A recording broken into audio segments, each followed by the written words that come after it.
Good evening, everyone.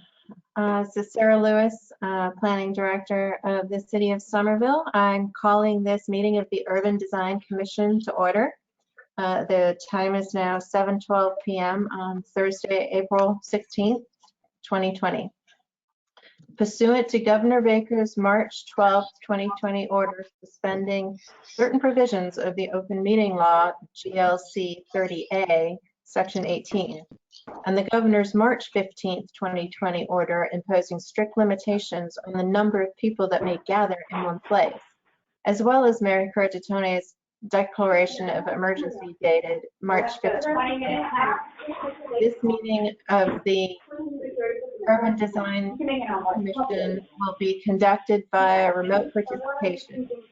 We will post an audio recording, audio-video recording, transcript, or other comprehensive record of these proceedings as soon as possible after the meeting on the City of Somerville website and local cable access government channels. Members of the Urban Design Commission President are myself, Co-Chair Sarah Lewis, Co-Chair Luisa Oliveira, Frank Valdez, Deborah Fennick, and Andrew Abba. Joining us are Senior Planners Dan Bartman from Planning and Zoning and Courtney Crowe from Public Space and Urban Forestry. So our agenda tonight involves the GoToWebinar training, which we have already been experiencing part of. And so for that, I'm going to turn that over to Dan Bartman. So can everyone hear me? Yes. Okay. So I just muted everybody because we have some background noise from someone. So if you have close contact with others in your room, we might be hearing your feedback. So I'm going to unmute everybody.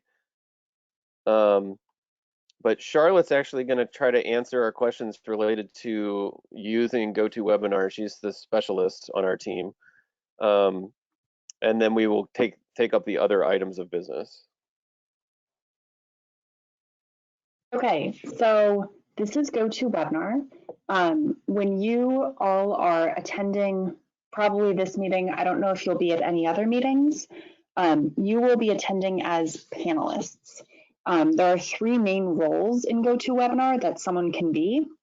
They are in order from like the least ability to control things to the most ability to control things. There are attendee, panelist, and then organizer. So you guys are in the middle role of how much you can see and how much you can control. The amount that you can see and can control can be changed by organizers. So for example, right now I have the option of attendees can view attendee list as off, but I'm going to turn it on so that you can see what that looks like. The reason that I usually leave that off is because we try to keep board member emails private. And if you use your personal email address to join the meeting and this setting is on, anyone who's attending will be able to copy your email address and like email you, which we, out of respect for all of your privacy, we try to avoid handing it out.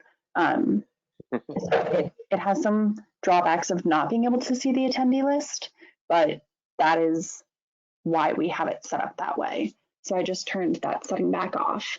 Two of the main features that are important, less so for public meetings where you don't have to take testimony, but are very important for public hearings where you do have to take testimony, are the ability for attendees to raise their hands and to ask questions. Both of those options can be turned on and off by organizers, but I have left them on for all of the meetings that I've been at. Attendees can ask questions. In other words, they can type questions into a chat box that shows up on their screen, and those questions go to the organizer. Organizers can then delegate questions to other people, which we can try doing if you would like to see what that looks like.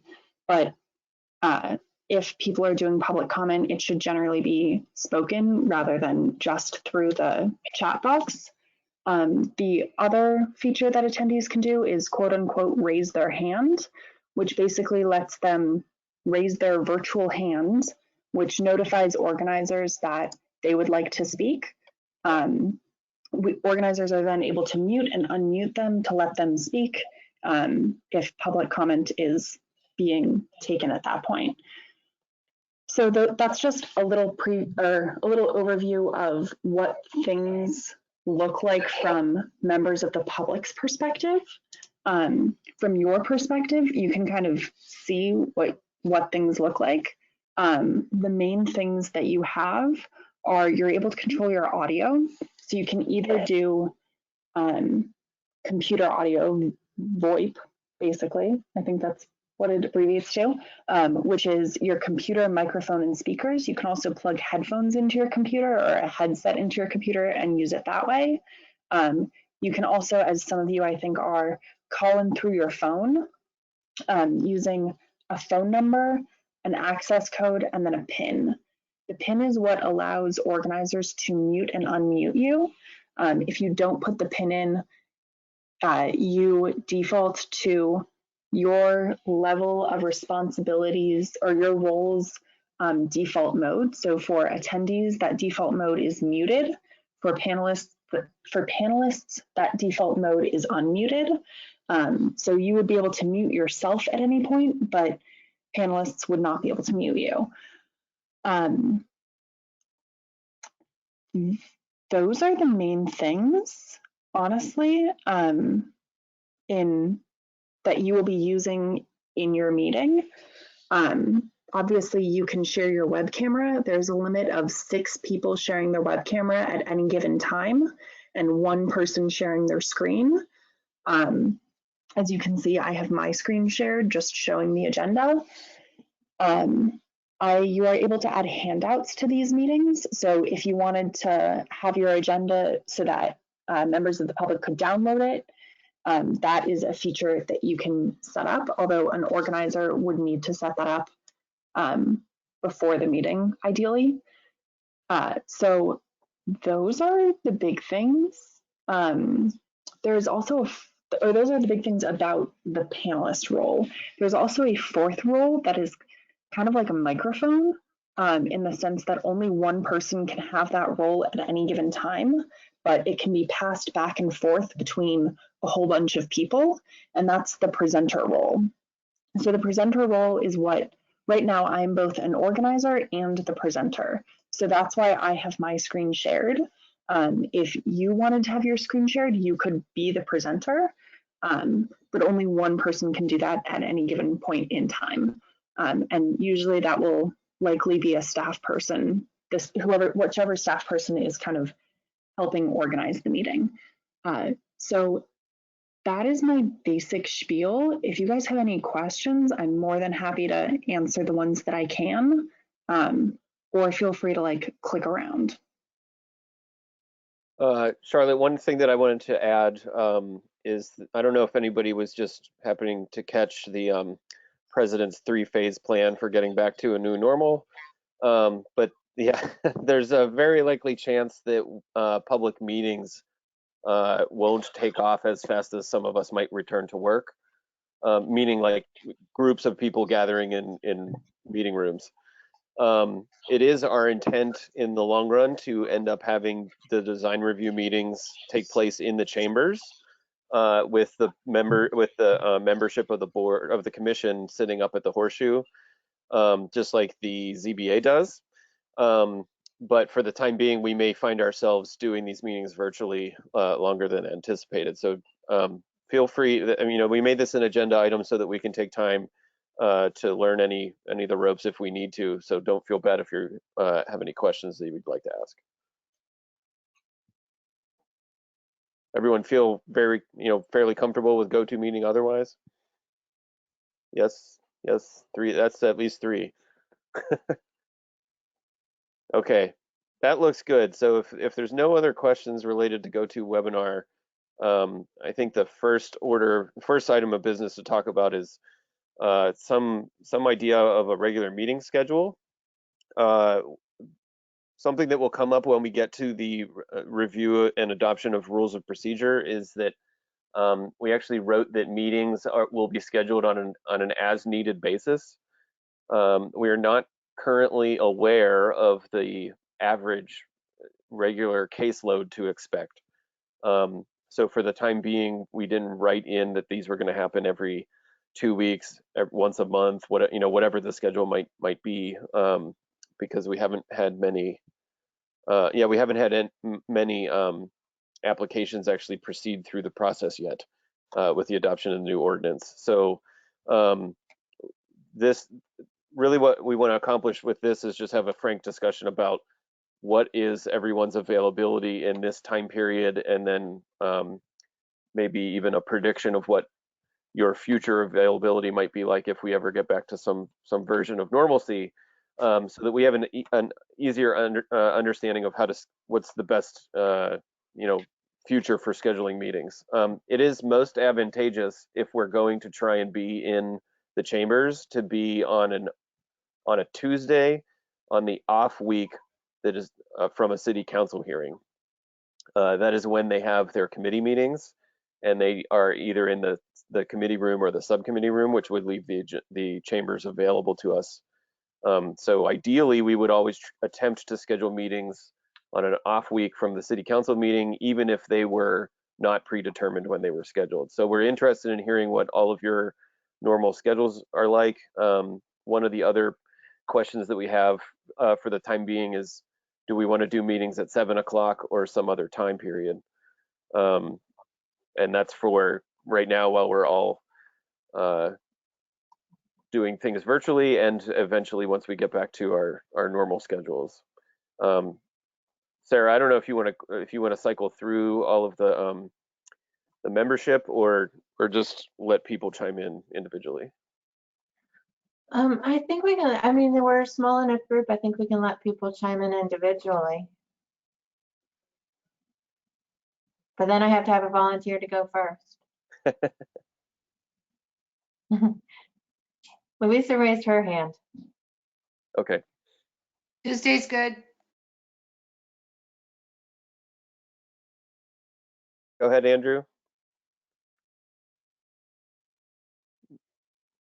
No volume at the moment. Andrew, you are self-muted. There you go. Okay, I think I'm got it. Tuesday is fine with me, way better than Thursday. I definitely prefer consistency, so like having a regular schedule is good for me. 7 p.m. is probably better because I could actually get home, have dinner, with the kids, and then get to City Hall by then. So that's my preference. Deborah? Ditto for me. Consistency, Tuesday is fine.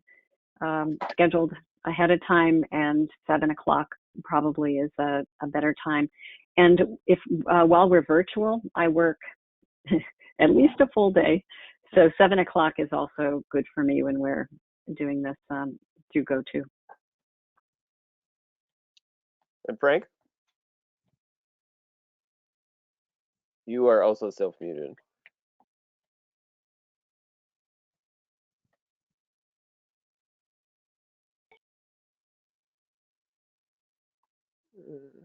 Unmute. Try again, Frank. No volume. There you How go. about now? Yep, that's on now. There we go. Okay. All good? Yep. Yeah, I agree with the group, Okay. So, All right. but keeping in mind that schedules do shift on meetings and traveling, and sometimes it's hard to like make sure that you can be there on a Tuesday because things can shift. certainly. Yeah, we'll put forth every effort to be in communication regularly so that we're not just expecting never-ending availability. Wait, okay, does so that mean I get to make a motion? I don't know if we actually have to vote on that. It's more like an understanding, I think. Yeah, well, since we don't have, I thought you were going to tell me because we don't have rules and regulations in place. Oh yet, yeah, can't I mean, actually make it's just a motion. free-for-all till we adopt rules. For future reference, the planning division has been assigning different members of our staff to be liaisons. I may or may not remain the liaison, but at the moment, you might have my voice with you for a month or two.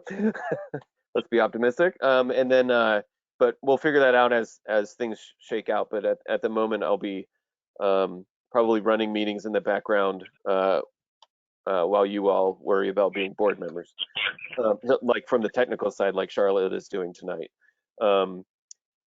With that, if there's no other questions, we can move into the review and adoption of rules of procedure and policy. All I think good? that's good. Okay, Charlotte, can you flip to the other document, please? So I have this document on my another screen live, ready for any editing that we need to do. But I don't know what all, like, do you all want to go line by line on this? Was there any ability by the board members to review this beforehand? We can just answer questions if you were reviewed it and are comfortable with things. If you would like to go over everything, we can also do that.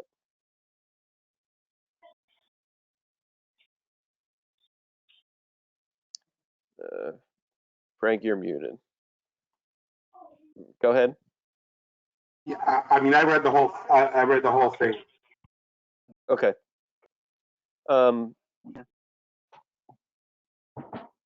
Andrew, I know you had a list of questions. Do you want to go over those at the moment? Yeah, I can't actually access them right now. Okay, but I that have was all of the questions. I do have Andrew's questions up, so I can do that Okay. for the time being. Okay, so Andrew asked, number one, currently there are 3 approved members.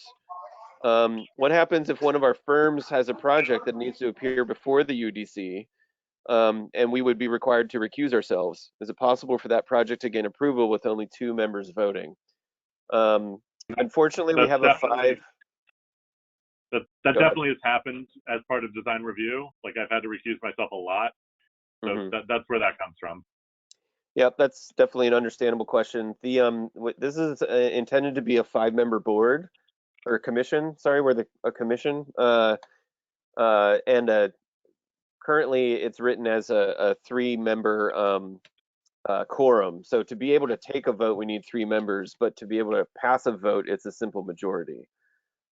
So we are in the background. Sarah, do you want to talk about board member selection and approval? Or Yeah, so in the background, we're also writing a call for additional board members. As I talked to the 3 of you when we set up the what we were calling the interim before we even got to Urban Design Commission. So those ads will, I don't know what the schedule is on those, but we'll call for new board members. I have spoken to Jordan and he's willing to continue. But of course, we now have to go through the process. So what happens is we'll send out a advertisement, the call. Those members then will be interviewed by, those potential candidates will be interviewed by the Appointments Advisory Committee, which is made up of 2 nominees by the mayor and 1 by the city council president. And then that group recommends out of all the applicants who are the candidates to put forward. The mayor then reviews that and puts that forward to the council. Then there is the process of going through the not the Appointments Advisory Committee, the Confirmation of Appointments Committee with the city council. And if the city council approves, then that person, those people become new sitting members of the Urban Design Commission. So it's a little bit of a laborious process, but we're trying to get that going. So hopefully when we meet in person or when we have big projects, we're not going to have this conflict.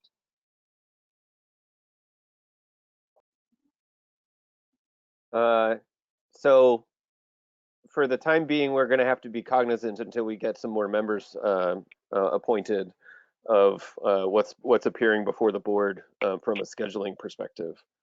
But so just know that we're in the background trying to get that taken care of, and we'll have to address any situations that arise as they appear before us.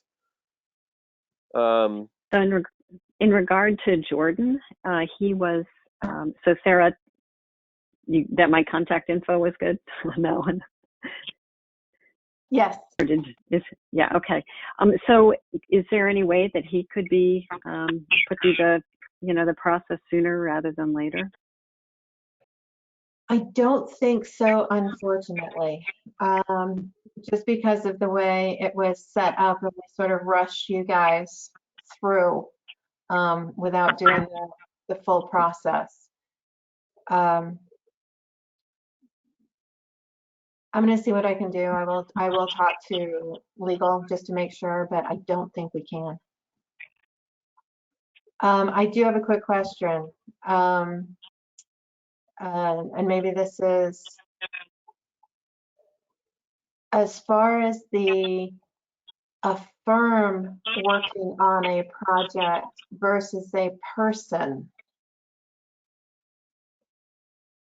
How does that work for conflict of interest? Can we simply then do, for example, say Andrew says, my partner so-and-so is working on such and such a project that's before us now. I know sometimes the planning board and zoning board can do that. Dan, do you know the answer to that? I don't know the specific answer to that. We should just look into that, I think, and bring the answer to the next meeting. That might be a more nuanced question. Like a small firm might be more impacted than a large firm. So I think they can probably provide us some parameters to operate under, like the legal department. Okay. I'll follow up on that. Boynton would be a good example of that. That's in our office, but I have nothing to do with it. Okay. So. Okay, so let's make a note of that, Sarah, and we'll reach out to David, get a better understanding of that requirement. The second question was a typo actually in the language, but I want to point it out because on page 2, towards the bottom in the procedure section, is a list of events that do not count as a meeting. And it just says that do meet the statutory definition of a meeting in section D. So that will be do not meet. I've already actually made that correction. Yep, that's right. Thank you, Charlotte. Thank you for that one, Andrew. The third question, votes must be cast in person at a commission meeting preclude, does that sentence that votes must be cast in person at a commission meeting preclude us from having remote Corona meetings? The answer is currently no, due to the executive orders that are allowing us to even do this in the first place. So you can hold the meeting virtually and vote virtually. We have copies of those executive orders if you would all like to see them, and some summaries from various places, but if that's not a major issue, we are allowed to take votes and make decisions virtually. What is the threshold for whether or not we review a project, and how is that determination made? Whether or not design review is required is actually spelled out in Article 15 of the new zoning ordinance. So individual types of development may or may not require design review based off of the type of permit that they require by the ordinance. So everything that requires site plan approval also requires design review, except for proposed streets. So the engineering department is going to handle street design along with the mobility division, but all buildings in certain zoning districts and all developer-built civic spaces will require design review. The building-based design review is essentially every zoning district that's MR3 and above in intensity. So MR3, 4, 5, and 6, all of the commercial core districts, the fabrication district, those building types all require site plan approval, and thus they require design review.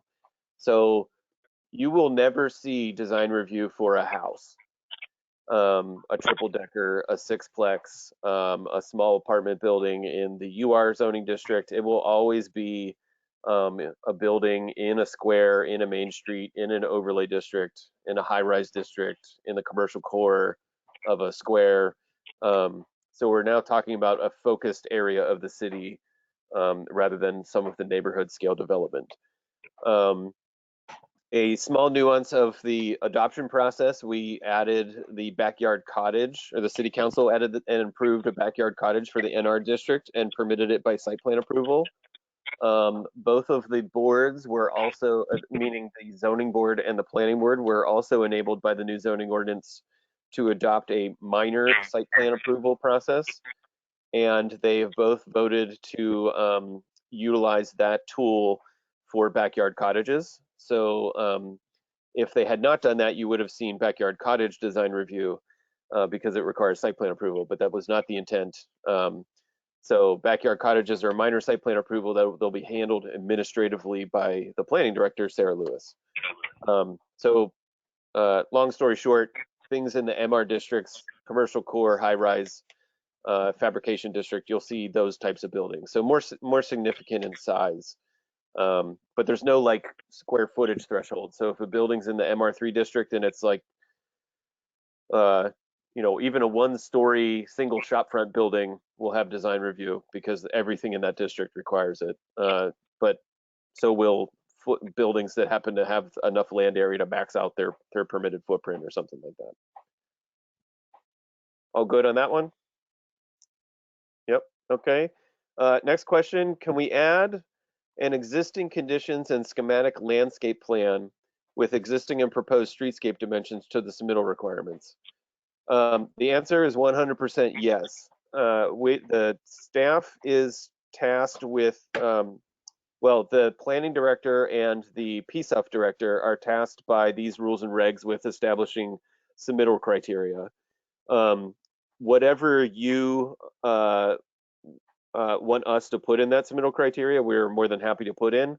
If you also want us to put it in the rules and regs that it is always there, we can also do that. So if you would like to see that sentence in the rules and regs, that is also possible. And we're willing to do that either way. The ones that are currently listed as must-have submittal criteria are related specifically to zoning ordinance requirements. And that's the only reason we included them versus not. So whatever way you feel most comfortable, if you want to put that as a line item in there, Andrew, it would, in accordance with the rules, you would motion to amend the rules of procedure and policy to include a sentence referencing that. And then if that was voted in favor by all three of you, I would then go and add that sentence.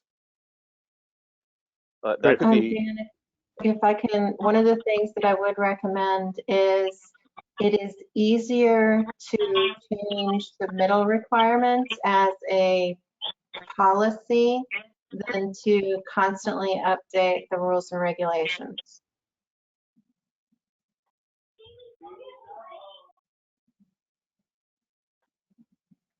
So it's up to you. Like, we're doing the same thing with the ZBA and the planning board. They asked for a number of things to be written into the submittal requirements. We just turned around and did it without writing in their rules and regs that item also be required in the submittal requirements. So it would be up to you in the end to make a motion, or we will just do it.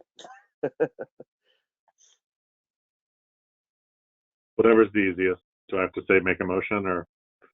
I'm comfortable putting it in there. If you ever found a unresponsive staff, then you could take control of what the submittal requirements have in them by modifying your rules and regs, and then it would force the staff to react. But otherwise, we are currently being responsive. Sure. Okay. And then the last question on your list from earlier was, are applicants required to submit their materials beforehand, and are we responding live? Our intent is for them to provide these materials in advance, but we should have a discussion about how much in advance you would like to see everything so that you have proper time to look over everything, so that we're not doing it live at the meeting. Although we do anticipate them bringing like a presentation and reviewing things, but we want them to submit materials in advance. That's our intent anyway. Whatever you like is actually going to be the rule. At least a day or two would be really helpful. I know, like, I read through a couple things and I caught things as I was reading it ahead of time that I might not have if I was being asked to respond live. Yeah, I would say at least 3 or 4 days, because days get full fast. So, like if we're meeting on Tuesday, so it would be nice by the Friday before. Monday feels too tight. Yeah, just for the next meeting that we have scheduled right now on April 28th, that's what I've been telling the team, that they need to get it to me by the 23rd so I can get it to you by Friday morning.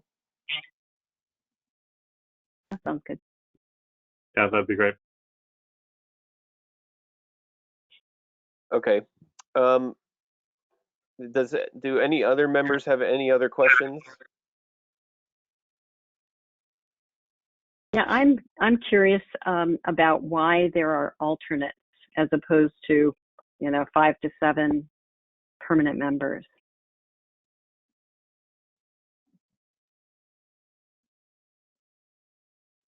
Doesn't it say that? Hold on, I don't have the ordinance open actually, but doesn't it say 5 total and 2 alternates?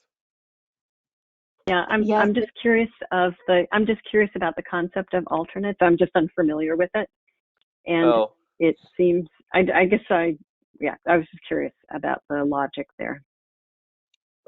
So we've run into multiple situations where people are conflicted out or also out on vacation, and then the alternates serve as a backup when that happens in an unanticipated manner, because typically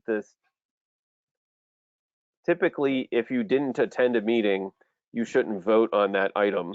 We expect votes to happen the same night in design review as compared to like ZBA and planning board hearings where they frequently are continued to next meetings. But there is an ability to listen or watch video of the previous material to be able to be brought up to speed.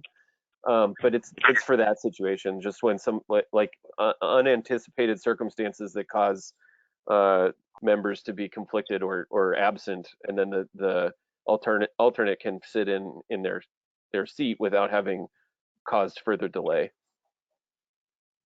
Also, if somebody spontaneously quits, you can fill them in. It's also Frank, one of the Right. I mean, we tried to make the structure parallel to the other approval boards. So ZBA and planning board are the same way. they are, and has that been used for a long period of time? I mean, the design review never had alternate. I was just curious about that. Whether people feel invested and they keep that time clear, and what, because we do, so Andrew, you're not the only one who ends up with a conflict. Frank and I have both had conflicts of interest. So I was just, trying to figure out the logic of that and whether it's been successful. But if it's been successful, I'm fine with it. I was just curious. So the planning board and the ZBA have alternates. Yeah. Yes. And they actually attend all the meetings. They only vote if a full member is unable to, for either conflict or not able to attend. That's actually a good segue into me bringing up that the effort of creating the Urban Design Commission was to elevate it to a similar status as the other boards. So there was a lot of parallel structure that was created compared to the other two. whereas previously it was a committee that didn't have as much structure previously by ordinance. The new ordinance brought a lot of structure to it, so we mirrored them, organizationally. So is that saying that any project that comes before us or that we review needs our approval to move forward? So by ordinance, you are providing a recommendation to the applicant that helps them advance their design through the architectural design process. The new zoning ordinance inserts permitting and public feedback and your recommendation at the turn between schematic design and design development. So it's meant to be an informative process rather than handing down an edict. And you are informing both the applicant and the planning board or zoning board, whichever board a case might be going to, on what your opinions are about whether or not they've achieved design guidelines, whether or not what they proposed is beneficial for the public realm and the human scale of the city. So it's really about formulating a recommendation. And so in that case, does the planning board and the ZBA have to take a recommendation or not? They don't have to because it's only a recommendation. So from a purely technical standpoint, they do not have to take your recommendation. From a submittal, application submittal process perspective, we make the applicant provide documentation of how their design has evolved based off of the feedback that has been gathered at each stage of the process. So on either end of design review, before and after, is also a neighborhood meeting. And in their final application for their site plan approval, they actually have to document neighborhood meeting 1, this was said and we changed our design or not based off of that feedback. Then we had a design review meeting. The recommendation was thus, and our design changed based off of that feedback or not. And then the same thing for the second neighborhood meeting. So there's a whole documentation process that identifies whether or not they're actually listening to the feedback that they've been getting. So that should lead people down the path towards listening to your feedback. But at the moment, it is not. It's not like an authoritative decision-making process like a city like Seattle might have. Like their entire permitting process runs through their design review board. Did that answer your question, Frank? Alrighty. I think would everyone like a high-level review of some of the big points that are in these rules and regs before we? Okay. So I brought up earlier that we mirror the structure basically of the other two boards for this one. The thing to notice is on page 1, this is probably obvious at this point, but the Director of Planning and Zoning and the Director of Public Space and Urban Forestry are actually created by ordinance as the dual seating co-chairs of the board or of the commission. They're non-voting members, and their role is to run the meeting according to procedure and Robert's Rules of Order, and spare you all from having to also learn that on the fly at the moment. We actually imagine that once the commission is up and running smoothly, that we might actually retract that sentence and actually give the chair and vice chair and clerk roles to the board members. So we wanted to get everybody onboarded and actually doing design review because it's the most important part, rather than learning how to run meetings. In case any of you have not, like you might have experience doing it, but in case you didn't, we wanted to put that in place. And the city council was fine with that. But you are the only voting members. So if you were our board of 3, like currently, that makes a quorum. We need majority vote for making recommendations and whatnot. We'll get to that section in a minute. We already talked about alternate members, so I won't deal with that. I also assume that many of you understand conflict of interest law. If there's anything that you don't, we'll follow up with that one question that we had earlier. The purpose of design review meetings, which is on page 2, is the intent is to have you as peers from the professional design community provide advice and recommendations to applicants during the schematic design phase so that they can move forward into design development. As I said earlier, we interjected ourselves and the public into that phase of the design process. In the past, typically development teams were getting all the way to maybe even construction documents and then applying for a permit. And of course, there is massive resistance to change designs that you've invested heavily financially and time-wise when you ask for public feedback at the end of the process. So we now reorganize things to be at the beginning or early stages of the process when the design is more mutable.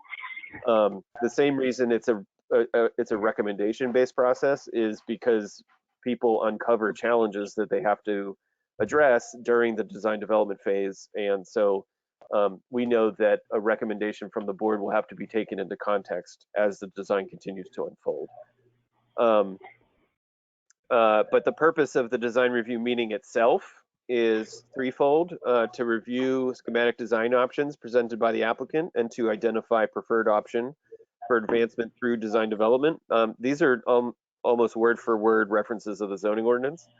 Number 2, identify priority design guidelines and provide advice and recommendations concerning the satisfaction of design standards and guidelines applicable to the property.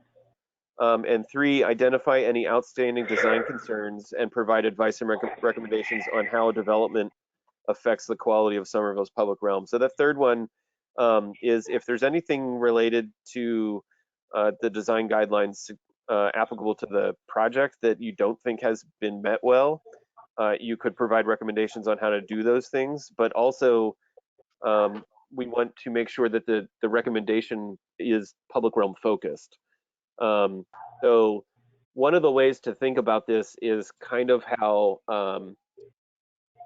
historic preservation sometimes thinks about buildings, like, is the building and the things that I'm concerned about visible if I'm standing on the sidewalk? That's also a good way to consider the public realm focus of your purview. Obviously, the public realm includes all of the street space, the aspects of buildings that are visible from that public realm, and also all civic spaces. So we really want to kind of focus on how buildings impact the public realm in the recommendation. And if there's any questions as I'm going, feel free to chime in and stop me. There is no advertising requirement like for a site plan approval or a special permit for like a 2-week in advance public notice. The public notice requirements of the open meeting law are the only thing controlling for these meetings. So we will post an agenda within 48 hours of the meeting, but that will have the list of everything that's going.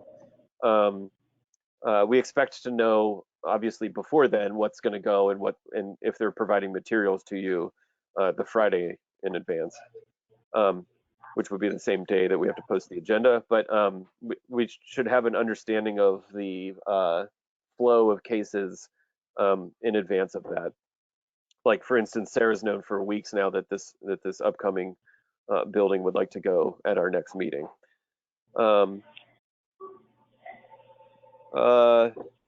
Meeting scheduling, we already talked about that. If an applicant is not present, if we schedule an applicant to show up and they don't for some reason, we should just reschedule them for a subsequent date. That has more ramifications for actual discretionary or administrative permits as compared to design review. A quorum is required to conduct business as usual. 3 members are a quorum. Applicants appear on their own behalf, or they can be represented by an agent. That's pretty standard. And then there's 2 sections about order of business. a regular meeting has a call to order and a role of the members present. Sarah led us through that earlier today. Review and action on previous meeting minutes. So we are required to provide documentation of what happened at the meeting to the ZBA or the planning board. So that document can be approved by you at your next meeting. We also have 45 days to provide the full recommendation to the board. That fits in the design process, the like 65-day clock and all that stuff. So these time periods have been kind of set out beforehand so that they all line up. And then receipt of any other communications from other bodies. So for instance, if the planning board adopts a new neighborhood plan that brings with it a set of design guidelines, like the Davis Square plan, that would be communicated to you before any other regular business, because as you'll notice later on in this document, it has a formal recognition of any other adopted design guidelines. So that's where it would be made known that those were adopted. Regular business includes subsequent design review for any projects going that night, and then adjournment. And then design review would begin with the one of the co-chairs identifying the applicable design guidelines. We do anticipate having some checklists available, like we experimented with for the Union Square redevelopment parcels. And then followed by a presentation by the applicant, and then comments and questions by the commission to the applicant, deliberation by the commission. We don't anticipate this frequently happening, but you could continue a design review to a specific date within your time frame. So 45 days to provide a recommendation still allows you to have a second meeting if there's ever any case that arises where we might need one. And then followed by a motion and voting if the continuance, if we are able to move forward on it in one meeting. All good so far? All right. So an important thing to note is that these meetings are public meetings, not public hearings.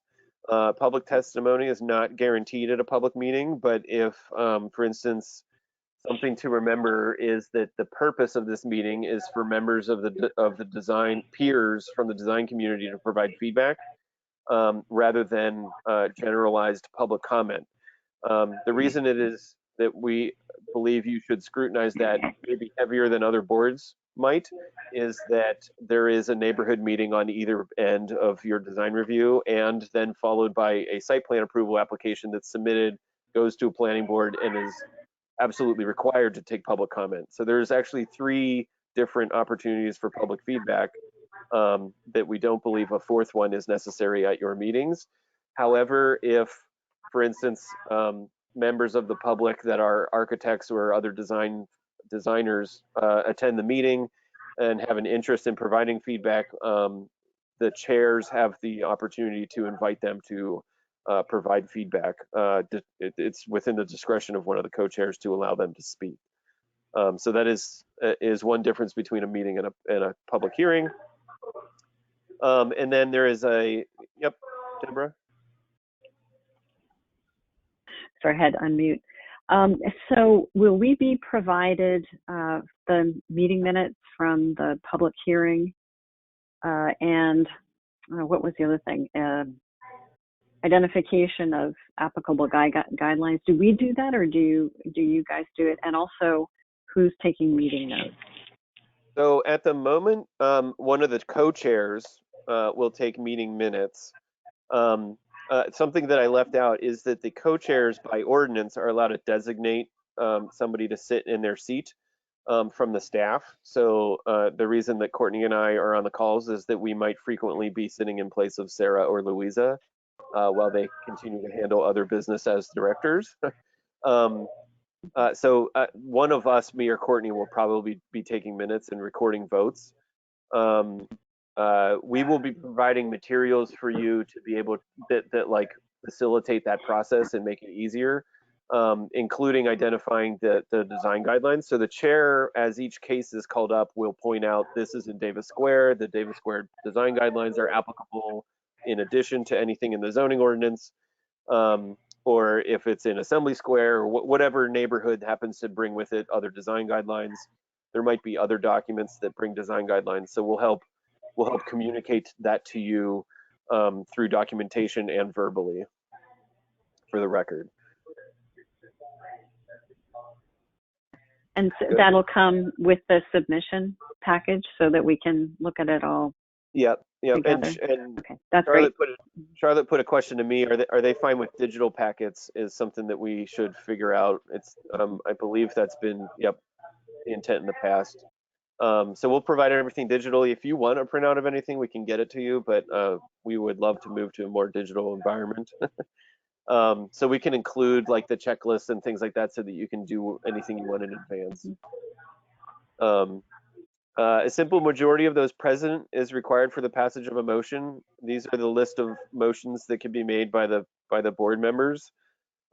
These fall in line with what you're tasked with doing. So designating a preferred schematic design is required by ordinance. So there are some criteria later on in the submittal requirements that force the applicant to show you some different options that you're choosing from. That's the whole purpose of the meeting in the first place. Also, identification of priority design guidelines. All of the guidelines are applicable, but some may be way more important than others in certain locations. So the rules ask you to identify those if there are any. So that would be a motion to designate certain ones priority. To deem design guidelines satisfied is required by majority vote by the ordinance, by the zoning ordinance. You could do those in batches, or you could do them individually. We will provide them in a checklist form in a numbered format. So you could say, design guideline 1 through 10. I make a motion that those are satisfied, and then you would take a vote. To recommend a design modification is to address design guidelines that you don't believe have been satisfied by the applicant, and maybe that they have not yet been satisfied. So if there's just some decision that has not been able to be made yet, but there is a design guideline related to it, you could recommend a design modification to address that design guideline as the design continues to unfold towards the site plan approval application. Amending the rules of procedure and policy, of course, and then to adjourn the meeting. Votes have to be cast in person, which we discussed earlier, and voting is initiated by one of the co-chairs asking if there's any motions. So the co-chair will also lead you through these steps to make sure that they're all covered so that you don't miss anything. All good. The recommendation is we have 45 days to provide a recommendation once the meeting has been closed. The zoning ordinance requires us for that recommendation to have identification of the preferred schematic design, any priority design guidelines, and design guidelines that have been met to the satisfaction of the commission, and recommended modifications. So those are the same, those correlate 100% with the motions that can be made. And then we covered the submittal requirements previously, but just real quick, the Director of Planning and Zoning and the Director of Public Space and Urban Forestry are gonna, and their respective staffs are going to write the submittal requirements. We will, of course, review them with all of you and add anything that you want to see that helps you be able to make a better recommendation and review the projects before you. So if anything ever comes up, like if we write version 1 of the submittal requirements and you don't like how something is being presented to you, or you would like to see more information related to a site plan or elevations or something like that, you can communicate that to us. The submittal requirements can function as somewhat of a living document. We just can't change them for each applicant. That violates the Equal Protection Clause under the Constitution. So we need to have, it could change like monthly somewhere around there. There's a balancing act that gets made, but they can be updated and changed just administratively. And then the last section is more of for informational purposes. One is that it explains how design standards and guidelines are written in the Somerville zoning ordinance, and then it makes a formal recognition of design guidelines, either from the code or a plan that has been written. We did not have design guidelines in the Union Square plan. The Davis Square plan has had design guidelines that have not changed across any of its many iterations. So we felt comfortable putting that one in here as a line item. And then the next section after that on page 5 and 6 actually provides some examples of design guidelines. So the design guidelines always support mandatory design standards. For instance, buildings have design standards and guidelines, and civic spaces have design standards and guidelines. Some of them are more dimensional in nature from the standard perspective. Some of our facade design standards are to some degree qualitative, but guidelines and standards work together to produce a better building in the long run. Standards are always written as an order. So that's the word must, or a statement of fact, are not permitted, may not removes permission. Whereas guidelines are written with terms that actually provide possibilities. So maybe and should provide direction to people without specifically requiring them. So there's that example. This facade design standards and guidelines is actually from the zoning ordinance. Whereas on the next page is an example of guidelines that came from the Davis Square neighborhood plan, and you can see how all of those are should statements. That's how you will encounter design guidelines from any other planning document, is that they will always be written as a should statement. All of anything that's a standard will actually need to be adopted through the zoning ordinance because that holds the weight of law. That actually brings us to the end. So if there are any other outstanding questions after that review, we could address those.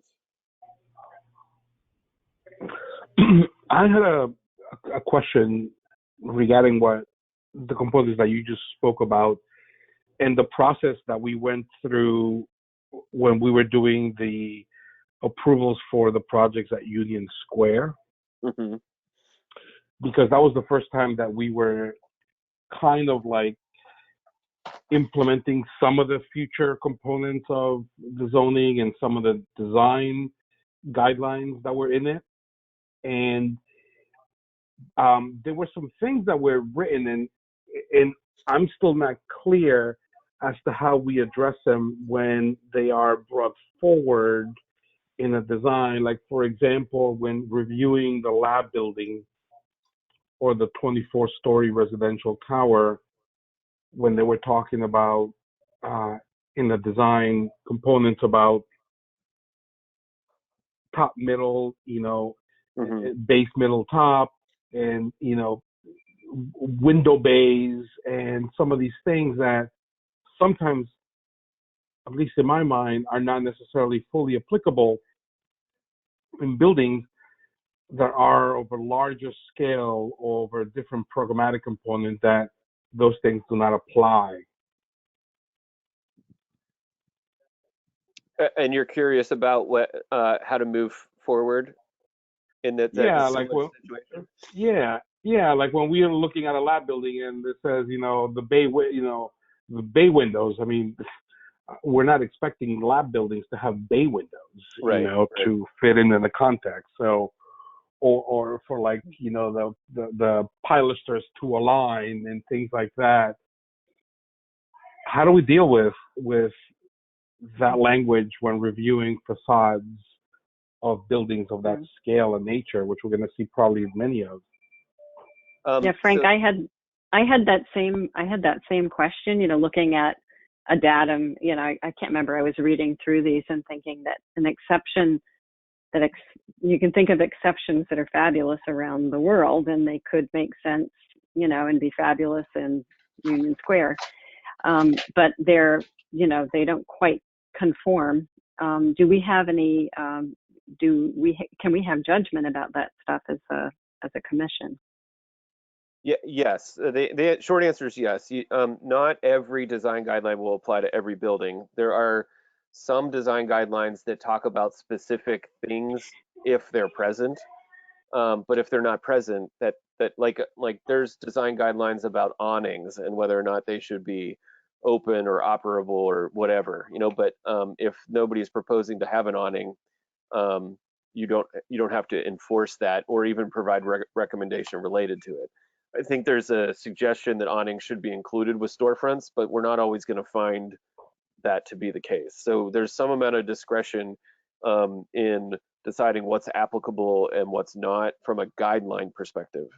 The one thing that you should take note of is that we did revise to a significant extent a lot of the design guidelines that were in the ordinance compared to like today from the Union Square version.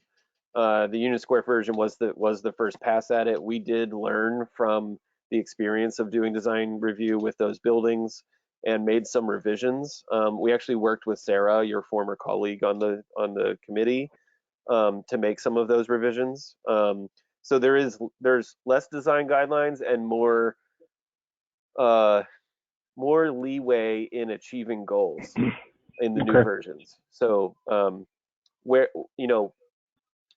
to completely dismiss a guideline as not applicable has the potential to undermine the intent of the city council in adopting the design guideline. But understanding its unique application in a certain circumstance and what the intent of the guideline is and it being able to be achieved through other means would still meet the whole reason that it's there in the first place. So that's the advice I would have is that if you were to dismiss a guideline in it completely, it would undermine the whole reason that in theory that the council was in favor of adopting it. But learning how to adapt that to the specific context of the building you're reviewing and still achieve whatever goal that was trying to reach is probably still within the purview of making sure that it is accomplished. Okay. So I noticed that Andrew, did you have another question, Frank? Yeah. And you don't have to, and we don't have to get into this right now. But upon reading and going through some of the layers of the new zoning, trying to understand the compliance and the application of some of the parameters, I think would be good for us to understand, because for me, to a certain extent, they're still not fully clear. And maybe, just because I haven't fully read through the whole thing 3 times, I've skimmed through it. I try to look through it. For example, one of the things is when dealing with the idea of, carbon neutral, passive house, LEED platinum, are those enforced entirely? Are we reviewing those things? And is that do we get to look at those things? Do those projects have to comply with those things, or they have to be, applying some of the intents of it in order to move forward? I'm still not fully understanding those things, like for a residential project, does it have to be carbon neutral and does it have to be a passive house, or there are other ways that they have to be? Because if we're reviewing a project, we need to understand whether, if it's coming before us, if you are requiring a residential project to be a passive house project, and we're reviewing a project that is not compliant with passive house, why are we even starting to review the process, right? So is the passive house something that they need to comply with? They can work towards? Is it? Does it make sense what I'm trying to ask? Mm-hmm. So Yeah. the advice I As can, well as, yeah, go ahead. well, the thing I was gonna say is that the purview, that specific purview rests with another board. But I understand what you're saying with, you know, if they're veering off of compliance, why am I reviewing that building when there might be a requirement that they need to meet in the first place? So for instance, the zoning offers a density bonus for buildings that meet the net zero definition, and one of the ways to meet the net zero definition is by getting your passive house US certification. Yeah. That certification specifically can't even be awarded until after the building is operational. Right. Right. So there is, And then it has to be renewed too. right, Yeah. right. So there's an understanding that so the zoning came with a bunch of things that sometimes are achieved after permitting, and it is the responsibility of multiple parties to make sure that that building continues to remain compliant after its site plan approval is issued. So there are things that are even outside the planning board's purview that to be compliant when you actually build your building, ISD is going to have to verify that you're following through. So your specific purview is related to the impact of a building's design or a civic space's design on everyday users and its impact visually and spatially on the public realm of street space and civic spaces. That's where I would focus your attention, because site plan approval is used as a tool by our new code to mitigate undesirable impacts on neighbors. So things like whether or not they're compliant with a building cannot get site plan approval that is not compliant with the zoning ordinance. Right. So basically what you're saying is it's not our problem whether they're compliant or not, because that's somebody else's purview to approve that and to deal with it. Right, right. So Right. you're relying on I would- somebody else to do their job too. I would say that it's important in understanding how a building, you know, the influences of the building, the drivers of the building design, to understand what its objectives are. But I do see the submittals. The submittals do require sustainability objectives, and I think that's really important to you know, be included in our package. The only because reason, right? It's holistic issue. No, and you're correct. And the only reason that I'm asking that, and Dan, it's because, and I think Deborah would know about this, is like sometimes we would find ourselves reviewing projects that were within a historical neighborhood or had a historical component that had to go in front of the historical committee, and basically they would come in and say, look, this has been approved by historical and we're complying with what they want. We're not going to do anything you want because they told us what they wanted. So we're like, well, why are we reviewing it if we have nothing to contribute to this? You know, and now that's the only challenge that I'm saying. It's a waste of my time. It's a waste of my time, you know, and I just want to make sure that if we're going to be doing this, that we're doing it in the right protocols, and that there's, as you said, other people who are doing their job, and we're not having to do the work, and then it's just like nobody's even taking that into consideration. Right, right.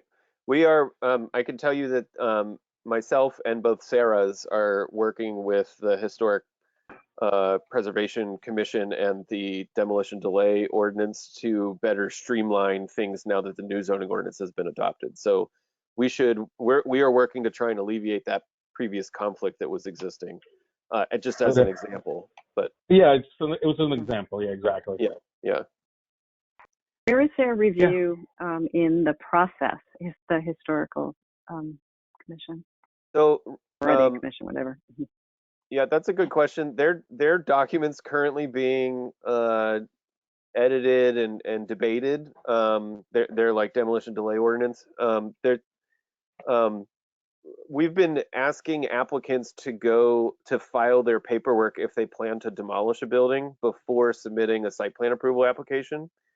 That could mean that they're exploring whether or not they're keeping any historic components of a building as they're exploring schematic designs. So you might be involved in trying to help somebody understand how they might preserve features or not, depending on how that all shakes out. I know of a building like not that far from City Hall that has some interesting brickwork that they're looking at incorporating into the new structure, and it is not, from my understanding, is Sarah believes that the commission would probably not find that historically significant because it's a one-story brick building. But the applicant is looking to incorporate some features, so that would be a situation specifically where the commission didn't already dictate what's being preserved, but they're coming to you and saying, hey, we think we want to keep this and incorporate it into our building, and then you would be asked to weigh in on that. So I guess, Dan, I think at a certain point it would be, if you have the ability to that, because if we could all sit down maybe on a 101 of zoning to like get up to, because you understand it better than anybody else, and for us to like learn from you the interpretations and things so that we can better serve on that and understand the parameters, I think it would be helpful if you could give us a university, cliff notes of that. And if we have questions, I mean, I have tons of questions that I would love to, ask you at a certain point, not necessarily tonight, but, if we can do it, like one of the biggest challenges that I have is, when we moved away from the dwelling unit per lot requirements to the requirements now for residential, it's hard to understand how it applies the dwelling units. Is it, the way that I was reading it is like, okay, so first of all, I need to mass a building per the requirements. So get the volume going. And once I have a volume, I get a gross square foot of what my entire building that I'm allowed to have. And once I have the gross square footage of my allowed building, I can then divide it by either 1,500, 1,125, or 850, and that gives me the amount of units that I can put in that building. Mm-hmm. That's the way that I was reading it, but I don't think I'm right. That is how density is calculated in the new ordinance. Oh, so I was right. Yes. Tell whoever else at your firm told you were wrong that you were right. But, questions like that, I'm just trying to, they don't make sense to me when I read them because, a lot of lawyers probably were in the room when they were writing these things. And it would be helpful for us to be able to serve you guys better if we understand some of these things so that we can just work best. So if you have any time in the near future that we can do these things and you can give us a powwow, it would be great. That's all I'm asking. Yes, Dan puts together a great PowerPoint presentation too. So. Yeah, I have 8 years of experience now making zoning PowerPoints. Well, I think also when we get the checklists in place, that'll sort of help all of us understand more of the defining of the purview.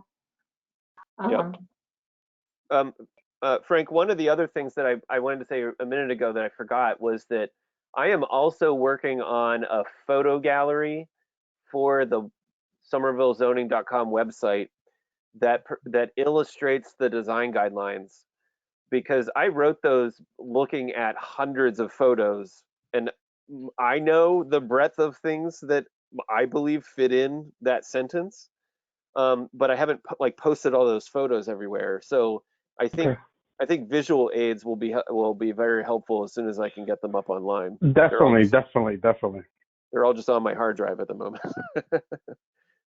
Okay. I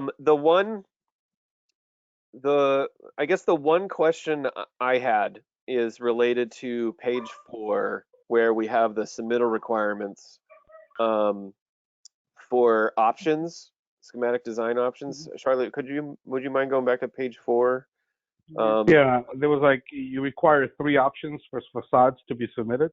Yeah, so the thing we have a question about is that right now it's split by scale of building. And one of them is related to facade design, because if you think about the smaller scale districts, for instance, MR3 and MR4, and the lot sizes that currently exist in Somerville, like many of those lots are way under the maximum floor plate that is permitted for one of those buildings. And it would make it complicated to actually explore many different massing options. So we wrote this as 3 facade design concepts for any building that's essentially in the MR3, 4, 5, or 6, or also only 6 stories in the commercial core district, or 4 stories and less in the fabrication district, because that's what those districts permit. While high-rise buildings have much more ability to modulate their massing. And for instance, even the podium tower in Union Square could have explored different locations of its tower. However, that also, like item C, then suggests that you would provide no input on the facade design for that building, because they've only presented to you massing concepts. I don't know that that is our intent, but that's where I left off in writing this, because we are interested in your opinion about whether or not the somebody in the high-rise district or proposing a building that's more than 6 stories should also be required to show you concepts for where they think they want to take their facade design in addition to the massing. But we do think it's important to explore the massing of high-rise buildings. I think so. I mean, I encountered that, and I think that it is important to understand the massing and what the intent of the massing is, and if there's options to the massing, which is interpretations, but also understanding what the impacts of that massing is to their facade. So, if somebody comes in and goes, this is the way that I interpret this option, here's my podium piece, here's my tower to the left, but I can also do it with 2 towers that are smaller, and this is what it looks like, and this is what the facade looks like. So I think it would be important to also see the facade as well as the massing. Okay, so if that is the general consensus of the other members, we could take B down to just 3 viable facade design concepts and leave C as it is. And that would mean that any building over 6 stories in height or in the high-rise district would also show massing concepts in addition to any to the facade design concepts. And just one comment on that is, I think any height building, you would want to see the massing. So if it's a 6-story and it's got a setback at the 4th floor, whatever, and if I don't think we need to see options, but I think we want to see what the massing is. Oh, certainly, yeah. Yeah, certainly, yeah. Yeah, I don't know if that's captured in here or not, but I think that's important. Yeah, so the submittal requirements will definitely make them illustrate the massing to you. But the idea that we had was that because some of these buildings will be mixed use multi-story buildings, but they will probably be smaller ones, and that at that scale, like the volume that they can get is so valuable that So I crossed out in item B for any building that is 6 stories or less. So that would mean all buildings submit three facade design concepts, and then buildings that are high rises also explore 3 massing concepts. My opinion is that those 2 don't multiply to force 9, but just three ways of skinning the building and then 3 ways of massing the building. Yeah. Okay. What was the addition that Andrew wanted to make? Andrew would like us to include in the submittal requirements a existing conditions and landscape plan so that there's some, because that has an impact on the public realm, understanding how that links. Oh, yeah. those things Yeah, link yeah. together. So we will definitely Yeah. include that.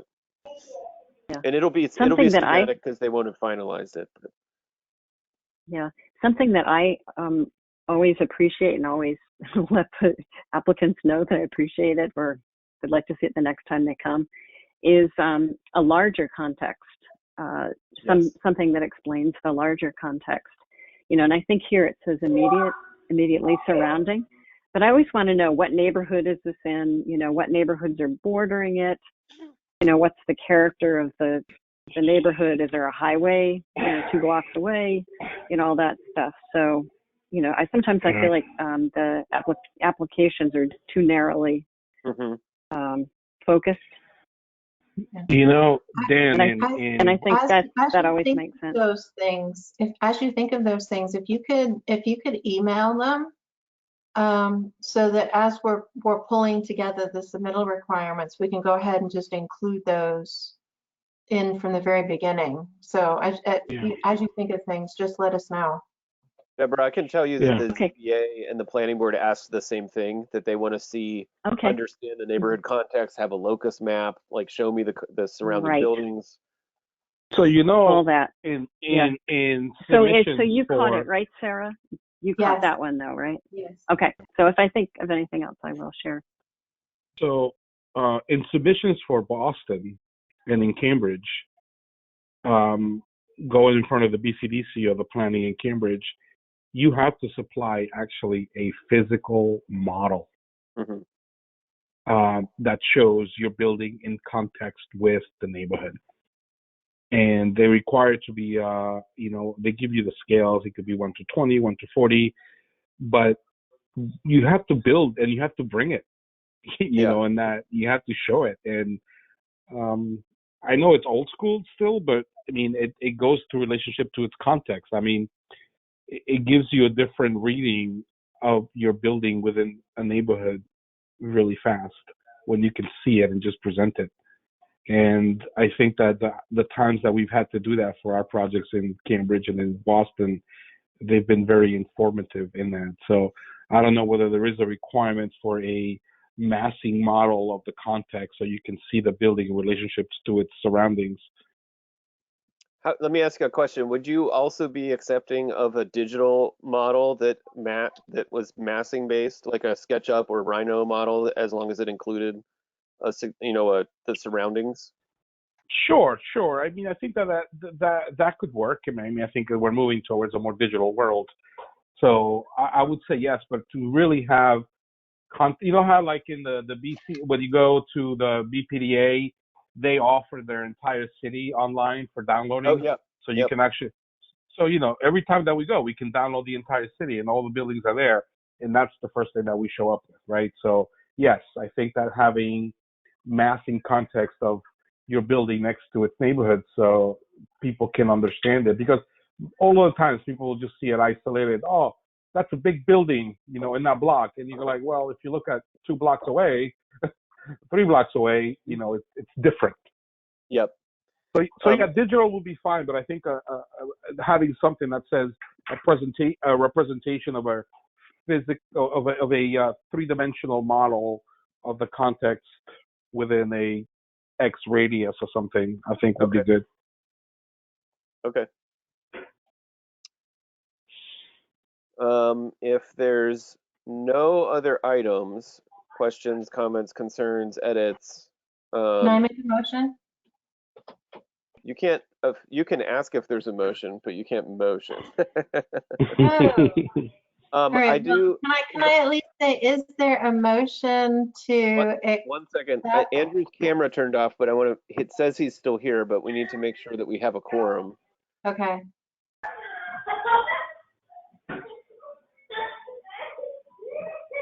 Andrew, are you there?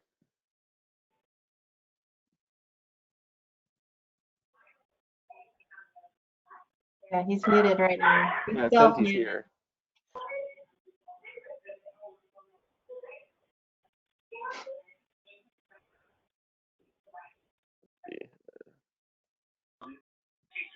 Hold on. I have to vote. There I he have to is. vote on something. There he Okay, is. I'm voting. Yes. Okay. All right, do I have a motion to approve the rules of procedure and policy? Yes. All right, Okay, Andrew, do I have a second? I'm sorry, can you repeat that? Andrew Sarah, motions can to you? accept and adopt the rules of procedure and policy. And Sarah is looking for a second. I can second. Does that include the amendments that As- Andrew and I recommended? Yes, as amended. As amended. Yeah, okay. Andrew, you moved this. We need either Frank or Deborah to officially second it, actually. I second it then. Good. Okay. Any further discussion? So the motion is second. Okay. I have to ask for discussion. Is there any more further discussion, or should we, what do we do now? We vote? Yep, you all in favor. Yay. All in favor? Actually, I'm gonna have to do a roll call. So, Andrew, Hold on, I muted him. He did vote though. okay. Andrew's in favor, Andrew's Deborah? in favor. okay. Frank, Yes. all right, so 3 voting members unanimously approve the procedures and policies, and motion passes. Yay. If Sarah, I think that brings us, if there's no other business, there could be a motion to adjourn. Do I have a motion to adjourn? I Yeah. make a motion to adjourn. Yeah, second. All right. Awesome. I'm sure there's no debate about this, so can we get a roll call vote? Andrew? But yes. Deborah? Yes. Frank? Yes. Motion carries. We are adjourned. Thank you. Yay. Thank you. Thank you all. All right. Good night, All right. everybody. Thank you very much. Have a good evening. Good night. Bye-bye. Bye. Ciao. Thank you. Bye. I'm done.